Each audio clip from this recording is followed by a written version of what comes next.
In chapters 5 and 6, we're going to look at measurement, starting with section 5.1, which is about ratio and proportion. A ratio is a comparison of two quantities using division.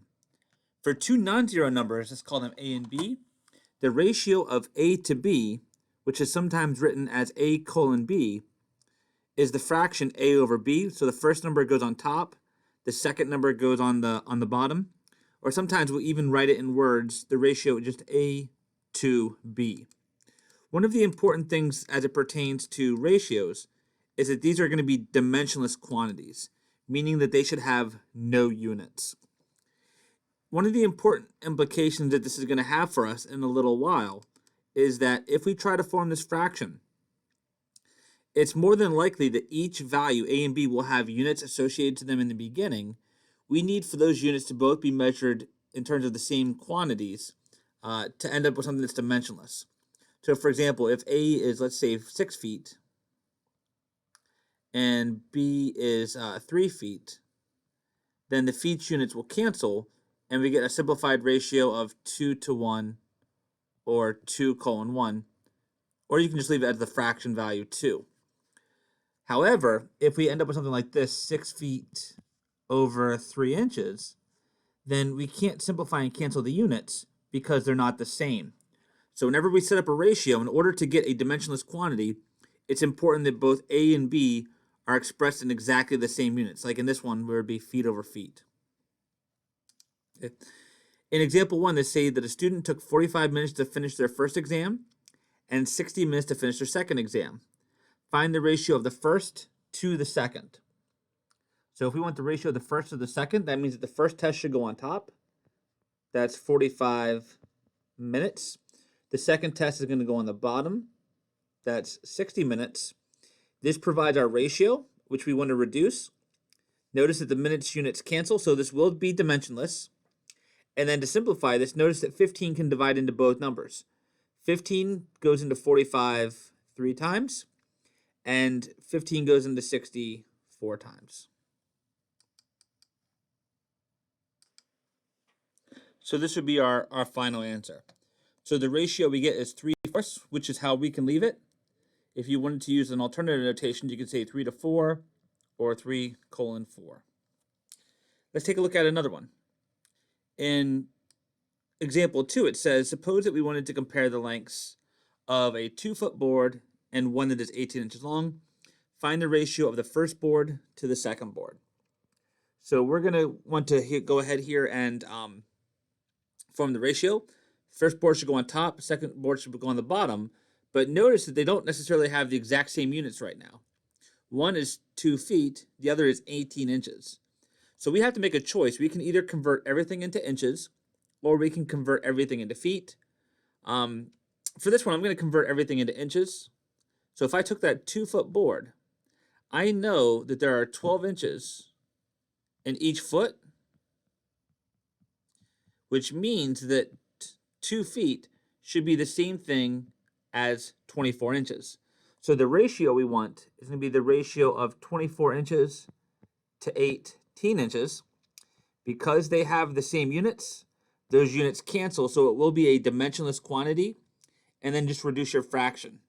Both 24 and 18 are divisible by 6. 6 goes into 24 4 times, and 6 goes into 18 3 times. So it's a ratio of 4 to 3, or 4/3.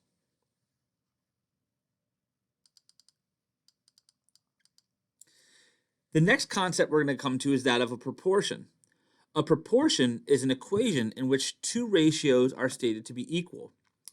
For example, the ratios 4 parts to 7 and 8 parts to 14 are equal, and this can be expressed in the fact that the fractions 4 over 7 and 8 over 14 are equivalent. In order to check or to verify that two fractions are equivalent, what we can do is check the cross products, meaning take the numerator of one fraction times the denominator of the other and vice versa. And if those two cross products are equal to each other, then the two fractions are equal. In example 3, it asks us to determine whether each proportion is true. So let's check the cross products.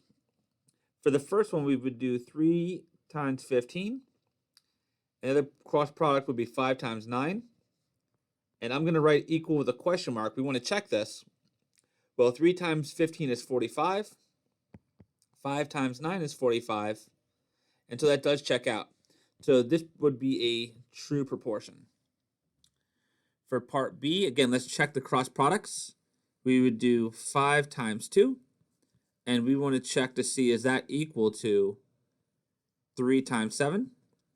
5 times 2 is 10. 3 times 7 is 21. So those two things are not equal.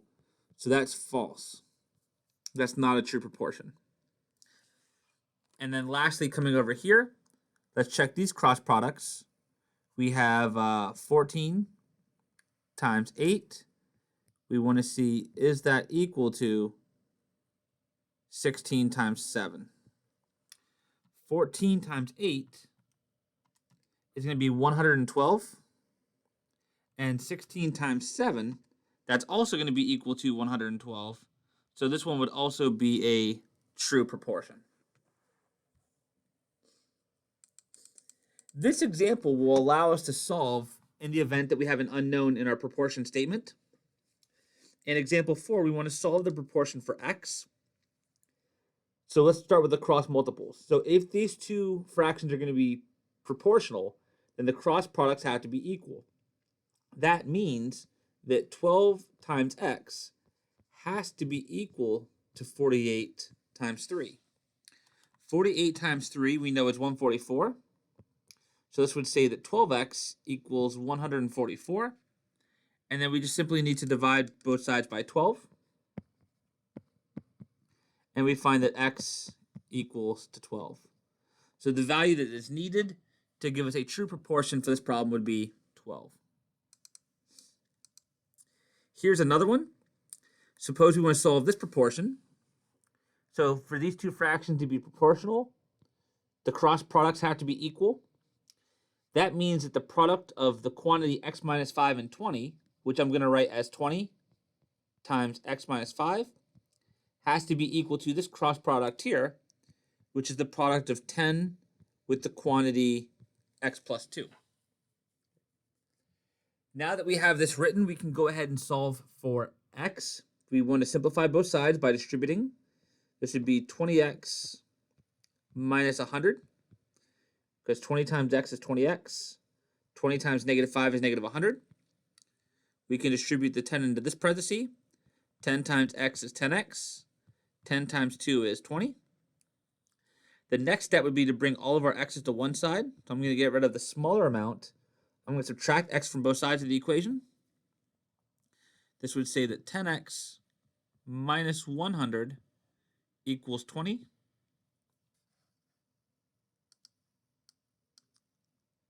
Can certainly make a nicer looking zero than that. There we go. Now the x is on one side, so we ought to isolate it. Let's add 100 to both sides. This would tell us that 10x equals 120.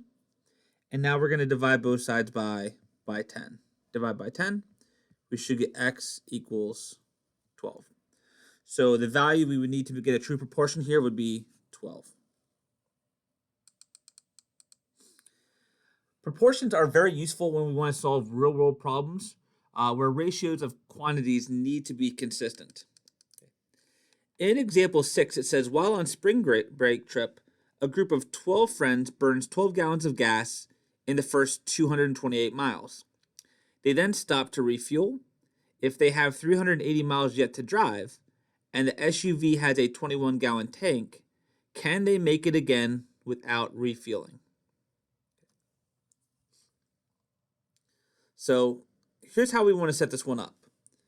We know a relationship between gallons of gas and distance traveled.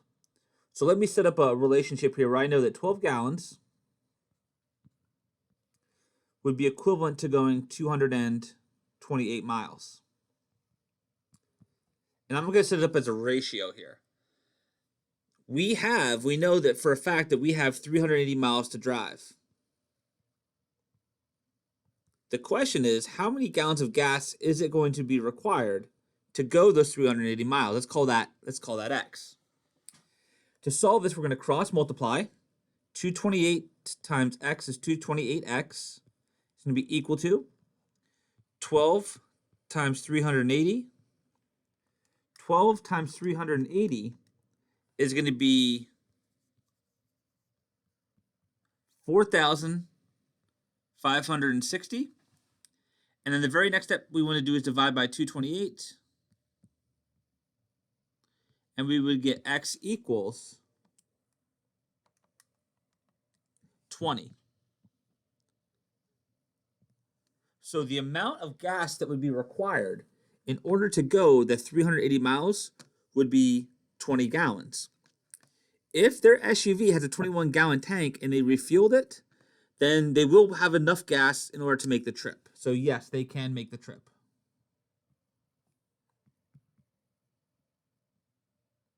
So they can make it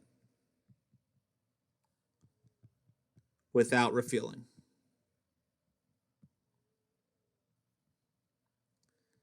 It's cutting a little bit close. They'd have 1 gallon of gas left, but if they did top it off, then they would have enough to make that trip. Let's take a look at another one. In example 7, it says, as part of a research project, a biology class plans to estimate the number of fish living in a lake thought to be polluted. They catch a sample of 35 fish, tag them, and release them back into the lake. A week later, they catch 80 fish and find that 5 of them are tagged. About how many fish live in the lake? So let's set up a proportion here. So we know how many fish we tagged. So we tagged 35 fish out of the entire population of fish. So I'm going to say X is going to be to the total. When we pull out our sample, we should get the same proportion of tagged fish. And we had 5 that were tagged when we pulled out a total of 80 fish. So the proportion of the tagged fish to the total in the lake should be equal to the number of the proportion of the tagged fish for our sample that we did. In order to solve for the total number of fish in the lake, we're going to solve this proportion. So we're going to cross multiply. X times 5 is 5x. On this diagonal, we would have 35 times 80. That's 2,800. And then for the very last step, we would need to divide by 5. So we would get x equals about 560. So our conclusion would be there's about 560 fish in the lake.